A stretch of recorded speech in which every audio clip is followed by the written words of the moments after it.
Well, glad to have you back. And now let's talk markets. It's time to look at the trading figure. Mr. Tajuddin Olayinka joins me to continue this conversation. Good afternoon, and thank you so much for your time. Mr. Olayinka, good afternoon. Good afternoon. I can hear you. It's my pleasure. Good afternoon. Yes, I think the market is still staying in red.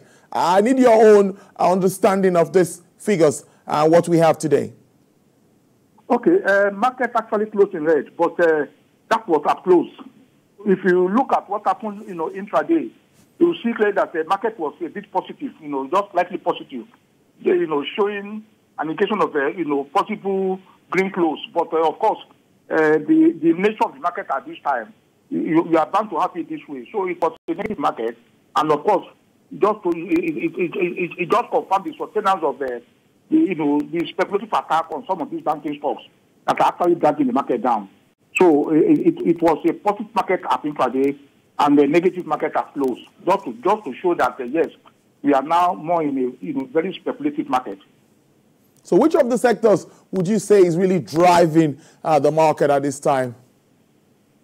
Right now we can say oil and gas is driving the market, particularly heavy demand of Oando stock, and of course, same thing with Seplat.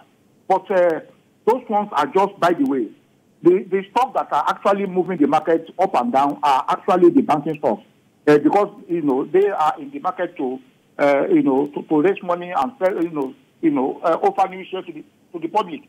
So those activities are actually fueling speculation among the price of banking stocks, largely because they are not the secondary market prices are not on technical suspension. So the two of them are trading, side by side. And so you see some investors who want to buy from secondary market, not also some investors who want to buy from primary market.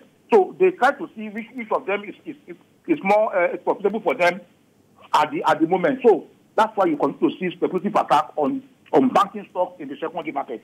And of course, once the price is just a little below the offer price in the primary market, they tend to somehow pick the one in the secondary market. So it's more of a speculative attack on banking stocks. So looking ahead, tomorrow is the last trading day for the week. What do you think would end the week? Well, I think with what we saw, at close today, most likely we are going to sustain this, current trend. We'll see bargain hunters and profit takers operating side by side. We also continue to see speculative attack on these banking stocks until they are done with the current, they are done with their current activities in the primary market. So once the application list remains open, we are going to continue to see speculative attack on their secondary market activities. I must thank you so much, Mr. Olayinka. Good afternoon to you, and enjoy the rest of your day. Thank you, too. European stocks ticked higher today, and the dollar remained subdued after Federal Reserve minutes signal U.S. interest rate cuts were set to begin in a few weeks' time. Stocks, after phenomenon rebound from early month lows, plumbed after a bout of volatility, strove for gains. European shares opened slightly higher, with the Eurostock 50 600 index gaining 0.3%, helped by retail stocks after a subdued session for Asian indexes. MSCI's broadest index of Asian Pacific shares outside Japan was mostly flat.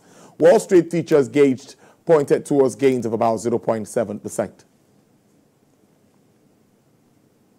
Latest report shows that Japan's factory activities shrank in August amid subdued demand, while the service sector expanded, showing upbeat conditions in some industries, while rising price pressures and labor constraints remained a concern for the services sector. The Manufacturing Purchasing Managers Index rose to 49.5 in August from 49.1 in July. The index stayed below 50.0 threshold, separating growth from contraction for the second straight month. The sub-index for new orders contracted at a slower pace in August, while that for output expanded as higher workforce capacity helped clear a backlog of orders in the manufacturing sector. Economic Associate Director at S&P Global Market Index, Mr. Jing Pan, says demand trends diverged as a solid rise in services new business contrasted with subdued demand conditions in the goods-producing sector, which will be worth monitoring.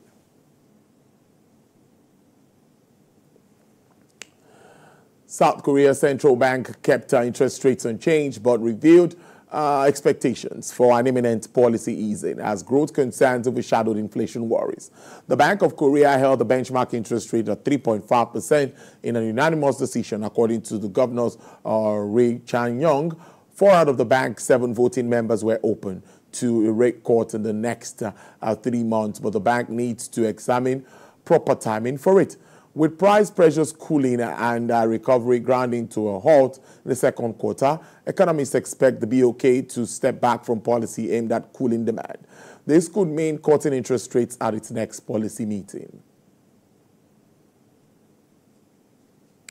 A day after European Union revised the tariff plan for electric vehicles made in the Asian giant, China has launched an anti-subsidy investigation into dairy products from the bloc. This inquiry, targeting cheese, milk and cream meant for human consumption, came after the EU amended proposed duties on Chinese EV vehicles to 36.3 from an initial 37.6. Given the European Commission disclosing the definitive findings of its probe into EVs from China, the Asian giant launched an anti-subsidy probe. The bloc expected affected members, companies to cooperate in the investigation. Crude oil prices are steady as investors worry about global demand outlook